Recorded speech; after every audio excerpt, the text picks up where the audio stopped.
All right, class. Module 12 is titled The Search for Order.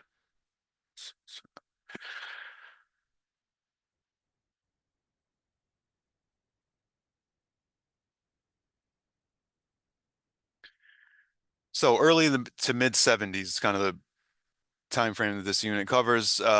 Compounding the distress was the raging inflation set off by the oil shortage. Let me actually start at the beginning. Uh, so this is a timely issue, and it's a constant in the last 70 years or so of American history, our relationship with Israel. In response to U.S. support for Israel, the Arab states and OPEC declared an oil embargo in October 1973. So, OPEC stands for oil and petroleum exporting countries. Those are the countries that produce, as you can see in the data here, about 80%. It fluctuates, but as of 2018, it was about 80% of the oil on the world market is produced by the countries in OPEC, most of which are in the Middle East, most of them being Arab states. And so, the Arab states were enemies of Israel, and there was a series of wars between the Arab states and Israel, during which the Arab states would invade Israel in an attempt to wipe it off the map. And in 1973, there was yet another one of those wars, and Israel won. And the Arab states were angry at the United States because the United States then and now supports Israel uh, militarily. Okay, so during this war, for example, President Nixon sent huge amounts of weapons to Israel to help them expel the invading Arab armies. And the Arab states felt like, you know what, if it weren't for the Americans meddling in this, we, the Arab states, would have won this war against Israel. So now the Arab states want to punish the United States for supporting Israel. Okay, so what weapon do they have? Well, they have oil. So they declared an oil embargo against the United States. They said basically, we are not selling oil to the United States. What does that do? Well, that's a big problem for us. Um, the supply of oil that we have available goes way down. Supply goes down, demand goes up, price follows demand. If our supply of oil is getting cut off, that means gas is going to get a lot more expensive. And it did. Compounding the distress was raging inflation set off by the oil shortage. Things got rapidly more expensive. Gas did for obvious direct reasons, but so did bread, milk, canned goods, and everything else. Why would an increase in the price of gasoline make bread and milk more expensive? Cost for necessities, food went up 20% in 1 year alone. It's brutal inflation. Well, if the cost of gas goes up, so will the cost of everything else. Why? Bread, milk, what does it have to do with gas? How does bread, milk, canned goods, and everything else get to the store? On a truck. What's truck food? Gas. If the trucking company has to spend more on gas to get the goods to you, that increase in shipping cost will be passed on to you when you buy that product. The trucking company can't just eat a 40% increase in the cost of gas. They need to pass on that cost to you. So everything that was ever on a truck, which is everything you buy and consume, whether you go buy it at the store or whether you have it delivered to your house by Amazon nowadays, Amazon, how do they get to your house? On a truck. The cost of gas increasing will lead to the cost of everything else increasing. That's what was happening in the mid 70s.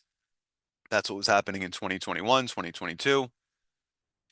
In terms of this issue of oil and where are we getting our energy from, the United States reached energy independence for the first time in the modern era, meaning post-World War II, in 2018, 2019, 2020. It continued, and then it reversed. What does that mean? Look at the data here. U.S. oil imports. What percentage of oil that we use are we getting from other countries? 20 years ago, it's 2/3.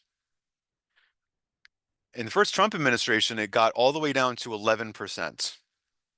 In other words, 89% of the oil we were using in 2020 was ours, was produced here. We were only importing 11% of our fuel from other countries. How is that energy independence? Well, we were producing more than enough gas in our own borders. Why were we buying 11% still from other countries? We didn't need to. We had more than enough of our own. So that 11% would represent, maybe countries that we're friendly with. We might say, hey, we're energy independent. We don't need your oil. But if you want to cooperate with us on other issues, we'll agree to buy some oil from you just to be nice. But this is a thing for you to consider, okay? We have more oil and natural gas than any other country. It's a political decision on whether or not to drill and refine it or to import it from other countries.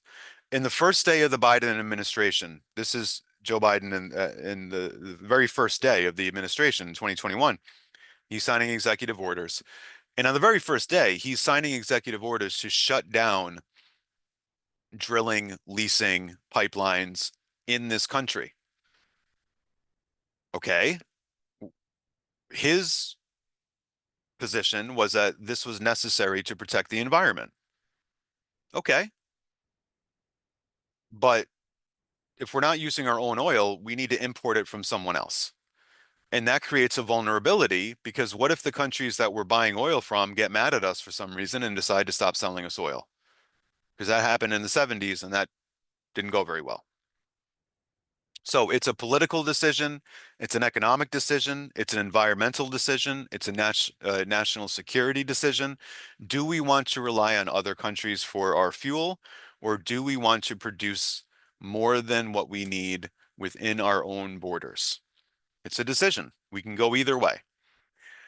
The first Earth Day, speaking of environmental issues, in 1970, 20 million citizens gathered across the country to express their support for a cleaner, healthier globe.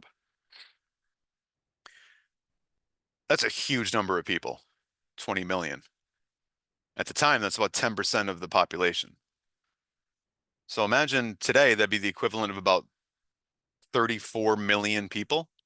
Imagine 34 million Americans out in the streets for any issue. That's a huge deal, right?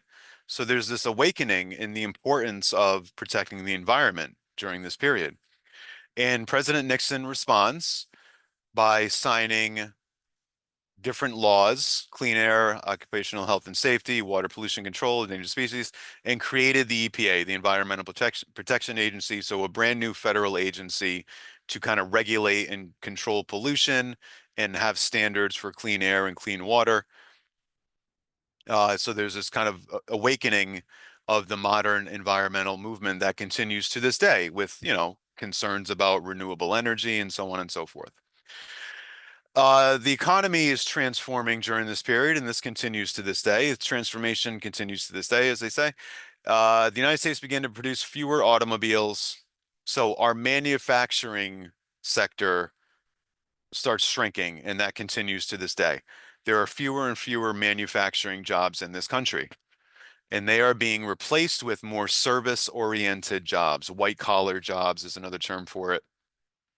There's an old saying that there's two types of jobs. The kind of job where you take a shower before work and the kind of job where you take a shower after work. If you are doing manual labor or manufacturing, that's the kind of job you take a shower after work, right? Because the idea is you're going to get dirty and sweaty at work, so why bother taking a shower before? But if you're working in a bank, you take a shower before work, right? So different types of jobs. And historically, basically during the entire time period covered in this course, we had the biggest sector of our economy was in manufacturing, people making stuff from the Industrial Revolution right through the end of World War II. That starts to change. And those jobs are now replaced by more service-oriented jobs. And there's high-end financial services, healthcare, management consulting, et cetera. And then there's low-end service jobs like restaurant, retail work. So for better or for worse, the nature of work in this country changed from hands-on manufacturing to more service-oriented jobs. Watergate, we've touched on briefly a couple times. So the burglary of the Democrat headquarters by people working for Nixon. Nixon arranged hush money. We don't know. There's no evidence that he knew about this ahead of time, and there's certainly no evidence that he ordered it. But we do know that when he found out what his people had done, he tried to cover it up and obstruct justice, and that is a criminal offense. He was going to be impeached and removed, as we've covered. The way he knew he was going to be removed is that, look, he's the president. He knows everybody in the Congress. He knows all the senators, and the senators is the group in an impeachment that decides to vote to convict. And his friends in the Senate were coming to him and saying, "Hey, Mr. President, we've counted, we've asked everybody, you're gonna get convicted." And so, as we covered earlier, he resigned. Now, Gerald Ford was the vice president at the time, so he becomes the president. And he gave Nixon a full, free, and absolute pardon. Any president, it's in the Constitution, has the right to pardon whoever they want for any reason for federal crimes. What was unique about this pardon was that Nixon had not been charged, he hadn't been convicted of anything, and he hadn't even been charged with a crime. So what Ford did was basically, usually a pardon is, I, President so-and-so, pardon this person who is convicted of, robbing a bank, and I'm pardoning him. In this case, Ford was pardoning someone who hadn't been convicted or even charged. So basically what he was saying was, don't even bother charging Richard Nixon with a crime because I've pardoned him for anything that he might have done. So don't even bother trying to put him on trial because there's no point. He's already pardoned. So that was controversial for a lot of people. Back to some more civil rights issues. Among the most significant efforts to address the legacy of exclusion was affirmative action. I don't know if you've ever heard of affirmative action. The idea is to take into account the disadvantaged position of minority groups. And what that meant was hiring and enrollment goals. So this would be in the workplace and in higher education, special recruitment and training programs, and set-asides for both racial minority groups and women. So you might have a company saying, we are going to make sure that 25% of our workforce is African American and 50% of our workforce is female, for example.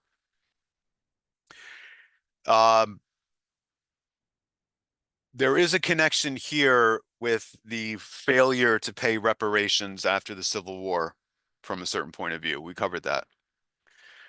And the idea, one of the arguments for affirmative action is affirmative action can be a form of reparations.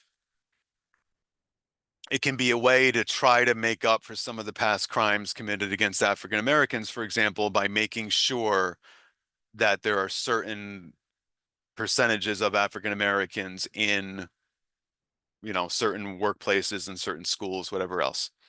So that's kind of the pro-affirmative action argument, that past injustice needs to be addressed after the fact. And the way we do that is giving disadvantaged people an advantage, right? There were also several people opposed to affirmative action, of course. Conservative groups that had opposed civil rights all along charged affirmative action advocates with reverse discrimination. So a couple things here. Conservative groups that had opposed civil rights all along. The book, again, and maybe you agree with this, that's fine. I'm just pointing it out. The book, again, is conflating conservatism with racism. As we covered, nearly all of the no votes against the Civil Rights Act came from Democrats. But that might throw a wrench in the gear of this argument, but that's for you to assess. They're saying conservatives always opposed civil rights. Fine.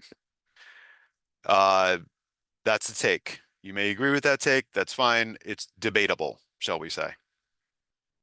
Also, they're conflating civil rights with affirmative action. They're saying, because I want to be clear about something, conservatives did oppose affirmative action. They did, to be sure. They opposed affirmative action because they argued that affirmative actions is not civil rights. So the book is conflating conservatism with racism, and they're conflating civil rights with affirmative action. Think that through critically, okay? There were many, many, many people who supported the civil rights movements who opposed affirmative action, who said, hey, wait a minute, this is not what the civil rights movement is supposed to be about. If you remember Dr. King's iconic I Have a Dream speech, colorblind society, people being judged not by the color of their skin, but by the content of their character. Opponents of affirmative action argued that basing hiring or admissions on race is not a colorblind society. It's not judging someone on the content of their character. It's literally judging someone by the color of their skin with good intention in the minds of the person doing it, right? But conservatives said, no, look, we don't want to judge people on the color of their skin. We want a colorblind society. So there's a lot more nuance to this issue than is indicated by that quote there. In the early 60s, abortion was illegal in almost every state. Roe versus Wade Supreme Court case laid out a new national standard. Abortions performed during the first trimester were protected in every state. And as you know, a couple of years ago, that precedent was overturned. All right, but this was a monumental case, for better or for worse, one of the most well-known Supreme Court cases ever. And it said every single state has to allow abortion at least in the first trimester.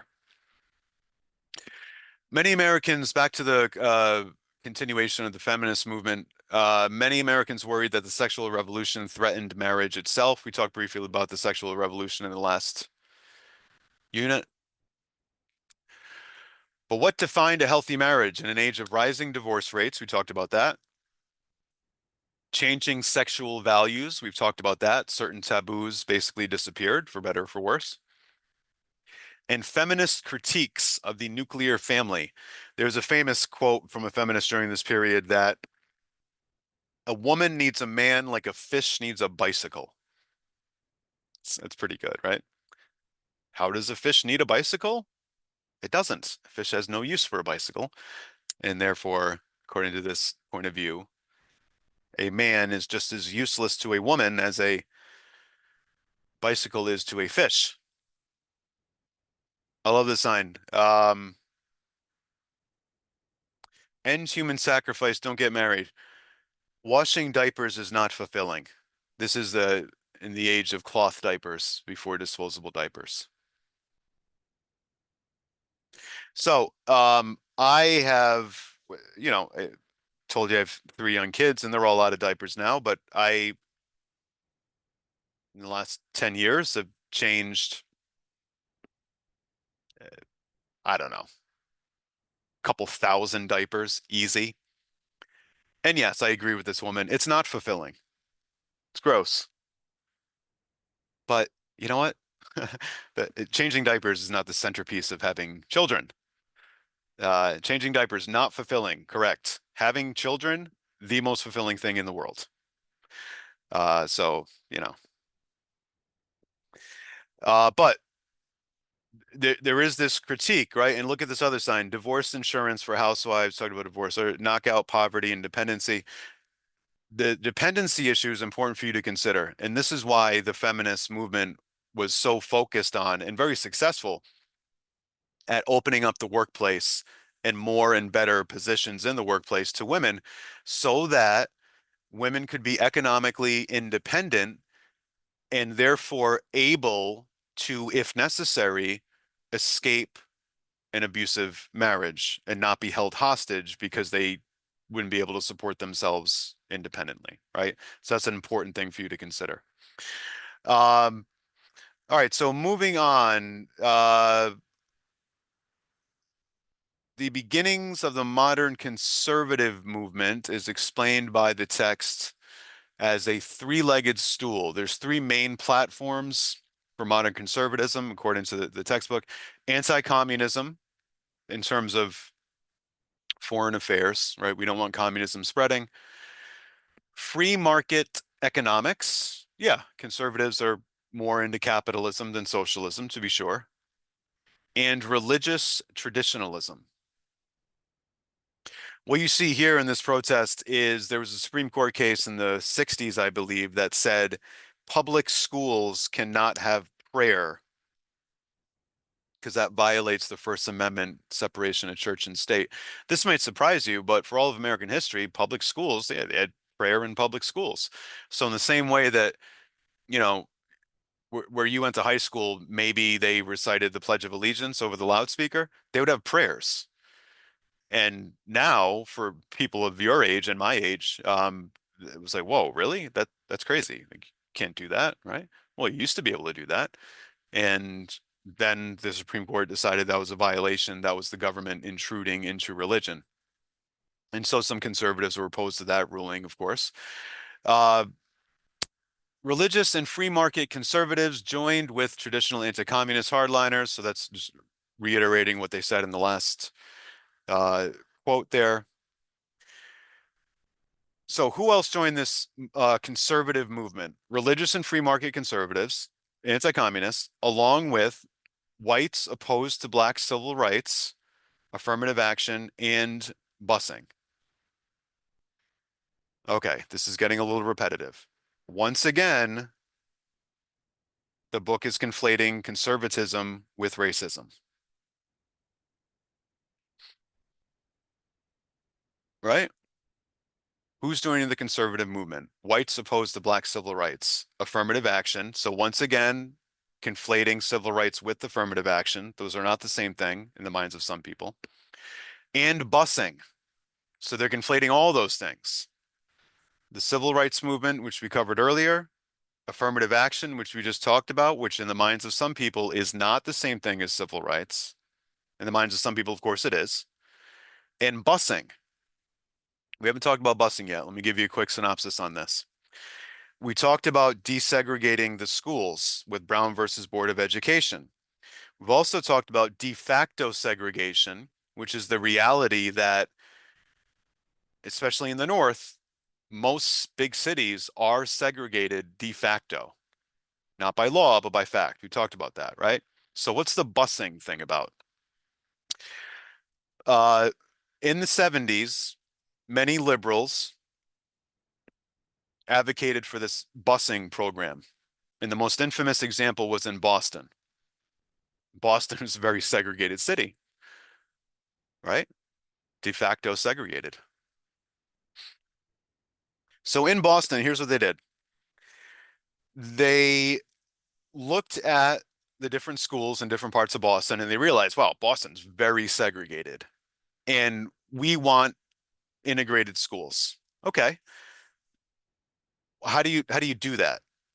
Because what school you go to is based on what neighborhood you live in, right?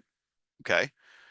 Well, they decided to force students to get on a bus, not to walk to the school down the street from their house, but to get on a bus and drive across the city. So we have people, you know, busing all over Boston to try to achieve some more balance in the schools in terms of race. Okay. So for example, during this time, this is still true, it's less true now, but much more true back then. Um, Roxbury, for example, if you're familiar with Boston, was the quote black neighborhood. Okay. De facto segregation. And South Boston, Southie, was a white Irish Catholic neighborhood. Okay. So South Boston High School was all white and Roxbury High School was all black. And the city leaders didn't like that. Okay. Maybe that is a problem that needs to be fixed. Sure. So how do we do that? They said to certain numbers of white students in South Boston, you're not going to South Boston High School. You're going to get up at 4 in the morning or whatever and get on a bus and drive across the city to Roxbury, to the black neighborhood. And they said to an equal number of black kids in Roxbury, you're not going to your neighborhood school. You're going to get out on a bus in the morning and we're going to ship you over to South Boston.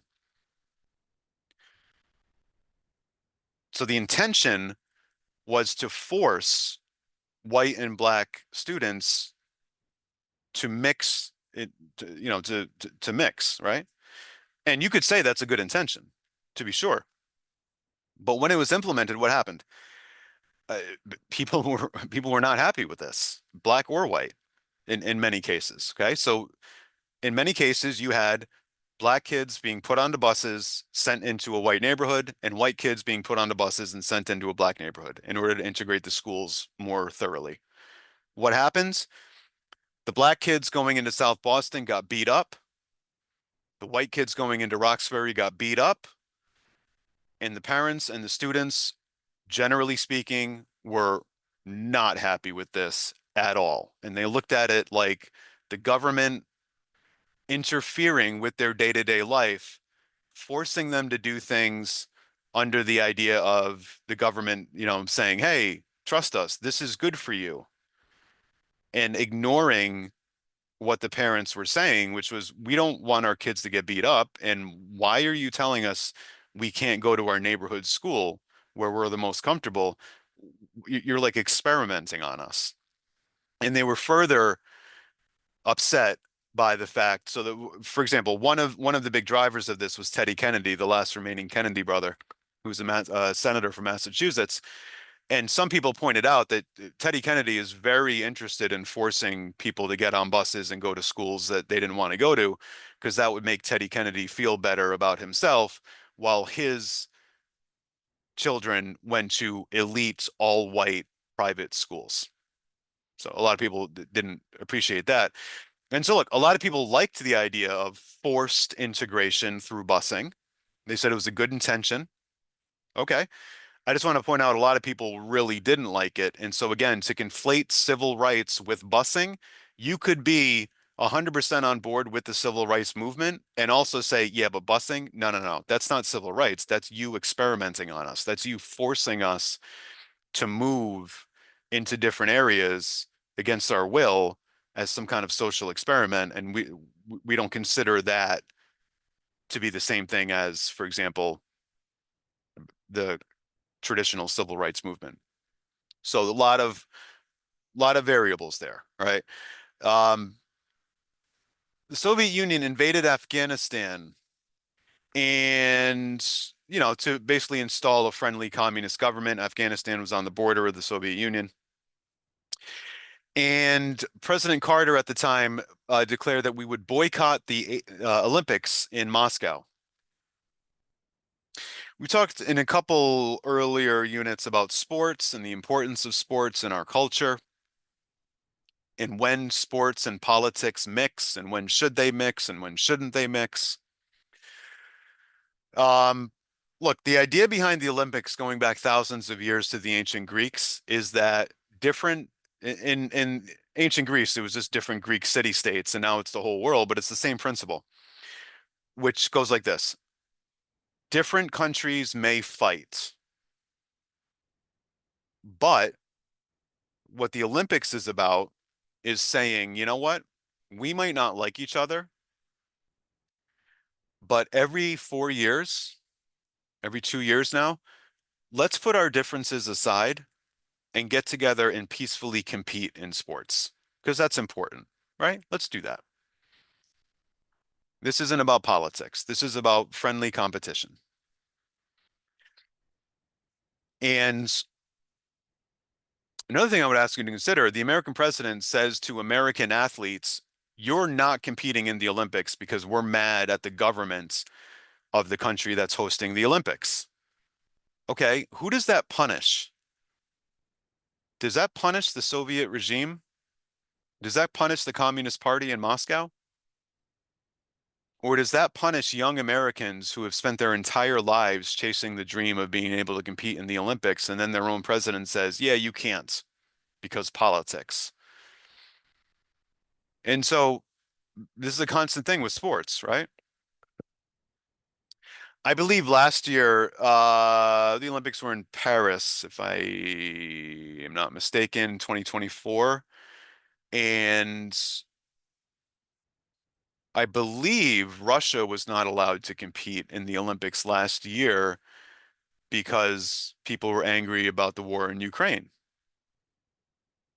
And so, sure, you can be mad at the Russian government for invading Ukraine, but does that mean you should punish a 17-year-old gymnast? Did that 17-year-old gymnast invade Ukraine? Or is that an innocent person wanting to compete in sports who just so happens to live in Russia? Right? So that the idea of politicizing the Olympics is kind of something that's come up repeatedly, actually. Carter and the Congress began providing covert assistance to anti-Soviet fighters. So the Soviet Union invaded Afghanistan, and obviously some of the Afghans are going to violently resist. Nobody wants their country invaded. And so our government starts providing assistance, money, weapons, training to whoever in Afghanistan is fighting against the Soviets because the enemy of my enemy is my friend, right? We have a common enemy in the Soviet Union. So who are we helping to fight against the Soviets? Well, some of them included Osama bin Laden. And the book says some of these people were helping, including Osama bin Laden, would metamorphose, change, transform into anti-American Islamic radicals decades later. So they didn't hate America when we were giving them all this money and weapons. But later, like a butterfly emerging from the cocoon, they magically metamorphosed into anti-American Islamic radicals. No, this is ridiculous. These people who we were helping, including Osama bin Laden, they were already anti-American Islamist radicals. Just because they hated the Soviet Union for invading their country does not mean they somehow magically loved us. They hated us. And if our government didn't understand that, ooh, that's suboptimal. They should have understood that. And for the author of this textbook to pretend that, oh, these, they were good guys, and then all of a sudden, after we helped them, they went and did this. No, no, no, no, no. That's an insult to your intelligence. The people that ultimately did what you see here, they always hated us. And maybe in retrospect, we should not have been in such a big rush to give them money and weapons and training to kill the Soviets, because now we know that after they finished with the Soviets, they turned on us. They were never pro-American. President Reagan, we're into the 1980s now, promoted what's called supply side economics. It's kind of a conservative economic theory. It held that the best way to bolster investment was to reduce taxes. So here's the idea behind supply side economics. In the economy, there's the demand side. That's all of us when we go spend money. We're demanding goods and services. And then there's the supply side. Those are the producers. Those are the businesses that are supplying the goods and services. Um, here's this theory. If we cut taxes on businesses, for example, and on income, the government will actually collect more money. And that might sound counterintuitive, so let me walk you through this. Here's the theory. If a company pays $10 million in taxes in a year, and the government cuts their taxes from 10 million to 5 million, what will the company do with that extra $5 million? And the theory is they will use that $5 million to expand their business. Maybe they hire more people. And when they hire more people, what do those new employees do? They pay taxes. If you as an individual have your taxes cut and you have extra money in your pocket, you might go spend that money. And when you go spend money in stores, in movie theaters, wherever else, that creates jobs at those businesses. And now there are more people who are employed who are paying into the system. Does that make sense? So President Reagan did this in the 80s and it worked. President Trump did it in his first term. This is the data here. In 2017, President Trump passed the Congress, but it was President Trump's bill, the Trump tax cuts. In 2017, Trump cut taxes by quite a bit. The top line here in black is how much money the government is collecting. In 2017, taxes were cut dramatically. Now, you would think that that means the government is collecting less money, but actually, look at the data. What happened to the amount of money being collected by the government after Trump cut taxes? The amount of money collected by the government went up because people used their extra money to buy things, invest things, go on trips, go to a hotel. All those things add up to creating jobs, which means there's more money coming in. So the idea behind supply side economics is we get more money in tax revenue if everybody is paying a little bit in taxes rather than a couple people paying a lot in taxes, if that makes sense. If you let people keep more of their own money by cutting their taxes, they will spend that money.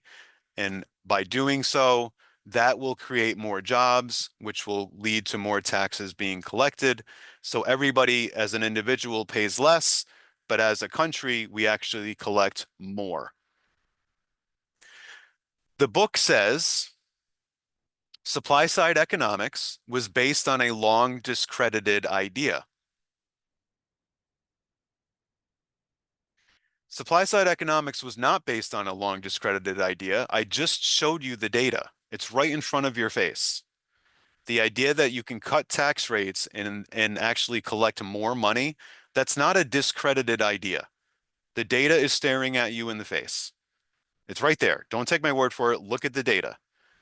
It's not discredited. It's unpopular among liberals. That's fine. But again, the author's bias is shaping the narrative, and you can believe this quote or you can look at the data. It's not discredited. You might not like it, but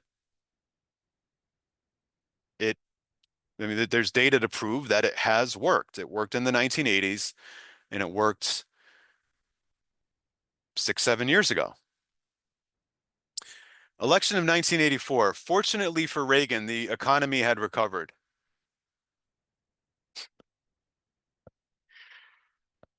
Oh, um, the economy was in really bad shape when Reagan was elected, and fortunately for him, it recovered by 1983, by 3 years into his term.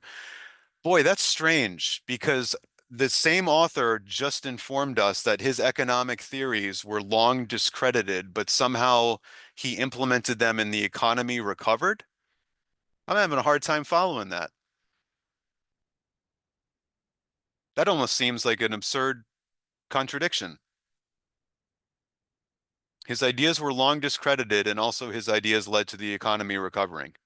Fortunately, I love the passive. Fortunately for Reagan, the economy had recovered. It had recovered. Gee, how did that happen? But the hard knocks of capitalism held down more than opportunity elevated.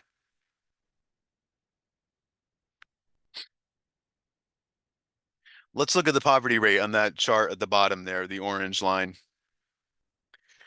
Lowest poverty rate on record in 2019. I told you that earlier. Huge poverty drop in the 60s. We talked about that earlier. What happens in the 80s? Reagan takes office in 81. What starts happening around 82, 83 when his economic policies go into effect? The poverty rate drops. Not precipitously, but it goes down. It goes down from 15 to 12, maybe? See that right in the middle of the 80s? So, according to the book, his economic theories were long discredited,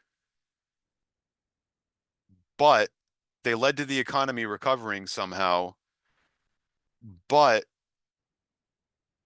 capitalism held down more than it elevated, but poverty was going down.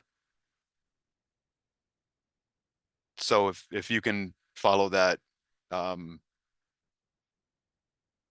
I'm, I'm very happy for you because I can't. Um, the hard knocks of capitalism held down more than opportunity elevated. Very common argument, and you could easily say there's a lot of truth to that argument. Uh, Capitalism holds down more than opportunity elevated. It depends on your economic opinions and your worldview. But I want to show you some data here. Capitalism held down more people than it elevated. Percentage of the world population living in extreme poverty during my lifetime has gone from over 40% to less than 10%. That is a miracle.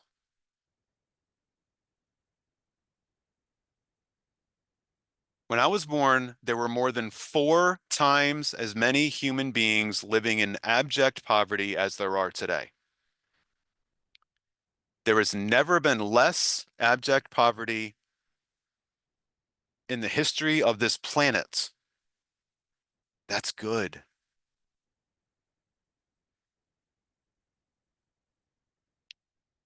You know what happens during this time period? More and more countries adopted more and more capitalism.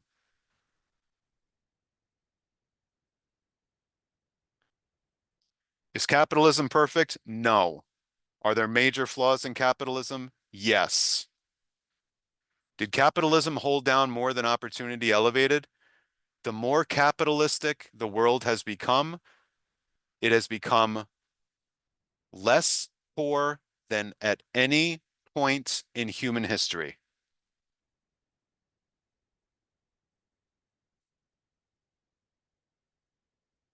I wonder if the author of this textbook has access to this data. I know they do, but their bias and perspective apparently will not allow them to acknowledge what that data says. 1984. We talked about 1972. 1984 happened again. Um, a Republican president running for re-election, a Republican president who the author of this textbook has contempt for, totally fine. Unfortunately for the author, the American people disagreed. And Reagan won 49 states, even though his ideas were discredited or something. Bill Gates and Steve Jobs, you've probably heard of them, Microsoft and Apple, took a technology that had been used exclusively for the military and multinational corporations and made it accessible to individual consumers, the personal computer, the PC. And then everything that follows from that, right? iPads, iPhones, all that. Ironically, in an age that celebrated free market capitalism, which, Reagan surely did, they're talking about the 1980s, government research and funding had played an enormous role in the development of the most important technology since television. Yeah, government research and funding was instrumental in developing early computers, to be sure. That, that's absolutely true. But who was it that revolutionized early computers, which used to be, the size of an entire room? And they point out only governments and multinational corporations could afford computers. Who took computers and miniaturized them to a point where essentially everyone in this country owns a computer of some type? You can consider your smartphone to be a computer. Was it the government that radicalized the technology, that miniaturized it, made it user-friendly, made it affordable, put it in the palm of your hands? Was that the government that did that? No, that was free market capitalism that did that. So both government and business have always in this country played roles in our economy. The question is, what's the proper balance? In terms of the collapse of the Soviet Union, Reagan and his advisors wanted to defeat the Soviet Union, not just contain it. And one thing Reagan did towards that end was a massive military buildup, spending huge amounts of money on our military, forcing the Soviets into an arms race that they could not afford. And that was pretty effective. And Soviet citizens increasingly went without basic necessities. This is a woman in uh, a grocery store in the Soviet Union. Mikhail Gorbachev was the last communist dictator of the Soviet Union. And he understood that the system was in trouble and needed some reforms. And he tried to implement some reforms to save the system. And here are the big three. Perestroika is economic restructuring. He recognized that communism as an economic system does not work. It does not provide prosperity.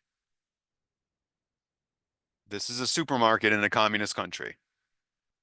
And what Gorbachev said was, we need, on the economic front, we need to open up our economy to some degree of capitalism, some private property, some profit motive. Communism doesn't work. We need to allow some capitalism. And if you know anything about communist China, that's what communist China has been doing for the last 30 years. And they've gotten a lot richer by abandoning communism as an economic system. So that might have worked in Russia, but Glasnost, these other two, in hindsight, meant the end of the Soviet Union. Glasnost, ending censorship. When you end censorship in a system like that, it could be fatal to the system. And so again, Communist China, by contrast, they have not ended censorship because they saw what happened to the Soviet Union. Here's the problem. This woman had been told for her entire life by her government that she lived in a utopia, that the Soviet Union had the highest standard of living in the world, and that people in the United States were eating out of garbage cans and sleeping under bridges. which of course, unfortunately, some Americans are, but that's the exception, right? She was told that her country, the Soviet Union, was a paradise. And there was censorship. She was not allowed any information or access from the outside world.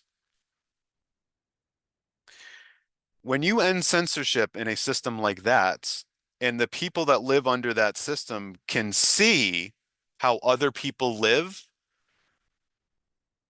that can be fatal to the system.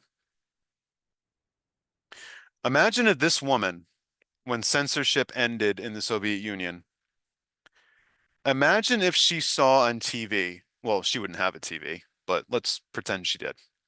Imagine if she saw on TV something as simple as a 30-second piece of footage of film from some random Stop and Shop in the United States. Her, her brain would explode. This is her supermarket. You'll notice there's not much going on. And her whole life, she's been told, no, you have it great. Now imagine if she saw the reality of something as simple as the average Stop and Shop in the United States. It's just magically filled with food. She would realize, as the Soviet people did when censorship ended, we have been lied to for our entire lives by our government.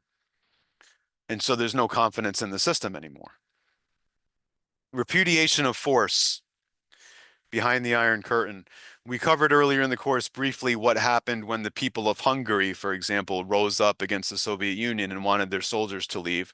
Soviet Union sent in tanks and massacred people in the streets. Gorbachev said publicly to these countries that they had taken over at the end of World War II, Hungary, East Germany, Czechoslovakia, etc. He said to them, "We will not use force. If you want us to leave and you want to get rid of communism, we, the Soviet Union, will not send in the tanks." Gorbachev did not understand how unpopular the Soviet Union was. And so, but he's making a show of good faith here. He's saying, "Hey, we're not gonna, we're your friends. Like, we're not gonna kill you if you want to get rid of communism." And as soon as he said that, within a matter of weeks, millions of people, this is the Berlin Wall coming down, millions of people in Eastern Europe, in those countries that the Soviet Union had conquered 50 years ago, millions of people took to the streets and said, "Okay, are you serious, Gorbachev? You're not going to use force? Then please leave, Soviet soldiers. Go home." And as soon as they did go home.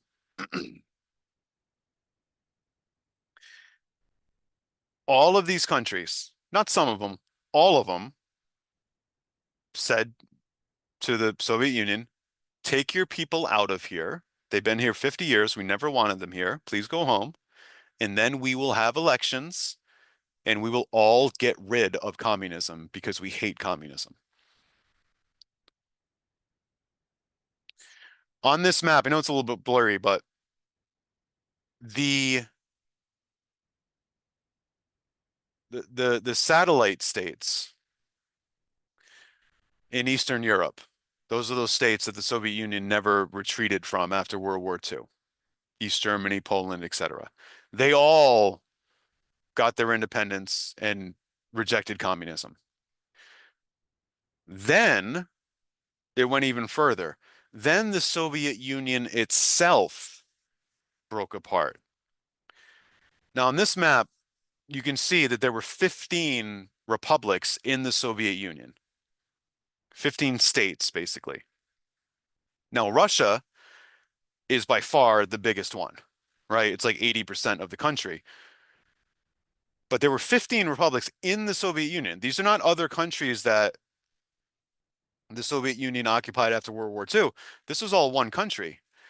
And not only did the countries that they took over in Eastern Europe say, we're rejecting communism, please go home, the Soviet Union itself, its own states, its own republics said, we don't want to be part of this country anymore either. And we kind of never did. Ukraine, you've all heard of Ukraine. Ukraine said, we're independent now and we're getting rid of communism. Estonia, Latvia, like all of them. So what was one country almost overnight turned into 15, and the Soviet Union was no more. I want to close with saying something about Mikhail Gorbachev, the last communist dictator of the Soviet Union. He did not intend for this to happen, obviously. He miscalculated severely, right? And his country fell apart. However, and look, in Russia to this day, his reputation is not very good. He's looked at as a loser, as a failure, right? On his watch, the entire country collapsed. I think you should consider this, though. There is a case to be made that Mikhail Gorbachev is the greatest leader in human history, and here's why. He was in charge of the largest land empire the world had ever known. He had unbelievable military power at his disposal. All kinds of, millions of troops, all kinds of nuclear weapons, everything else. No leader in human history has ever given up so much power without fighting to try to keep it. Okay? No leader would let his country break apart. Ask Abraham Lincoln. Leaders don't do that. No leader would give up the biggest empire in human history without fighting to try to maintain control of it. And when Gorbachev realized that the people he had power over rejected the system and the ideas that he represented, he let them go. Never in human history have so many people been freed from dictatorship non-violently. It's an unbelievable thing. And when Gorbachev realized it was all falling down behind him, he could have very easily fought to try to keep control over all these areas. And if he had done that, there's a very good chance this happened in 1989. So if you were born after 1989, it's a very good chance that if Gorbachev had done what most people would have done in his situation, that none of you would have ever been born, because this could have resulted in World War III. So never has a single leader allowed more people to be liberated from dictatorship non-violently. It's a remarkable thing. It truly is. All right, that's it for this unit. One more to go. See you then.